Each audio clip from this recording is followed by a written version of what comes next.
I am Connor Mikolaj. My passage comes from Dickens Bleak House, chapter 35. In this passage, Esther, Charlie, and Mr. Jarness converse after Esther has recovered. Esther recovers from her illness to see the changes in her life. Also, Richard has the misfortune to fall ill to the case of Jarness and Jarness. The scene is important as both Esther and Richard are changed permanently by their illnesses. How well I remember the pleasant afternoon when I was raised in bed with pillows for the first time to enjoy a great tea drinking with Charlie, the little creature sent into the world surely to minister the weak and sick, was so happy and so busy, and stopped so often in her preparations to lay her head upon my bosom, and fondle me, and cry with joyful tears, she was so glad, and I was obliged to say, "Charlie, if you go on in this way, I must lie down again, my darling, for I am weaker than I thought I was." So Charlie became quiet as a mouse and took her bright face here and there, across 2 rooms, out of the shade into the divine sunshine, and out of the sunshine into the shade, while I watched her peacefully. When all her preparations were concluded, and the pretty tea table with its little delicacies to tempt me, and its white cloth, and its flowers, and everything so lovingly and beautifully arranged for me by Ada downstairs, was ready at the bedside, I felt sure I was steady enough to say something to Charlie that was not new to my thoughts. First, I complimented Charlie on the room, and indeed, it was fresh and so airy, so spotless and neat, that I could scarce believe I had been lying there so long. This delighted Charlie, and her face was brighter than before. "Yet, Charlie," said I, looking round, "I miss something surely that I am accustomed to." Poor little Charlie looked around too, and pretended to shake her head, as if there were nothing absent. "All the pictures all as they used to be?" I asked her. "Every one of them, miss," said Charlie. "And the furniture, Charlie?" "Except where I had moved it about, and to make more room, miss." "And yet," said I miss some familiar object." "Ah, I know what it is, Charlie. It's the looking-glass." Charlie got up from the table, making as if she'd forgotten something, and went to the next room. I heard her sob there. I had thought of this very often, and I was now certain of it.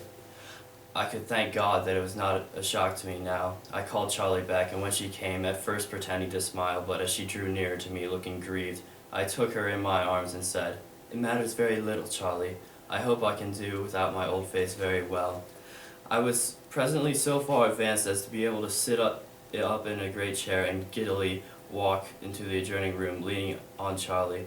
The mirror was gone from its usual place in that room too, but what I had to bear was none the harder to bear for that.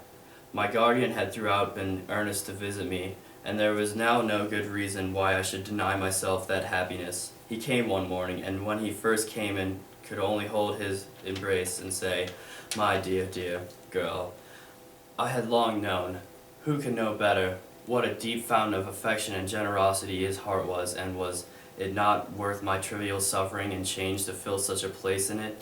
Oh yes, I thought. He has seen me, and he loves me better than he did. He has seen me, and is even fonder than me he was before. And what I have to mourn for. He sat down by me on the sofa, supporting me with his arm.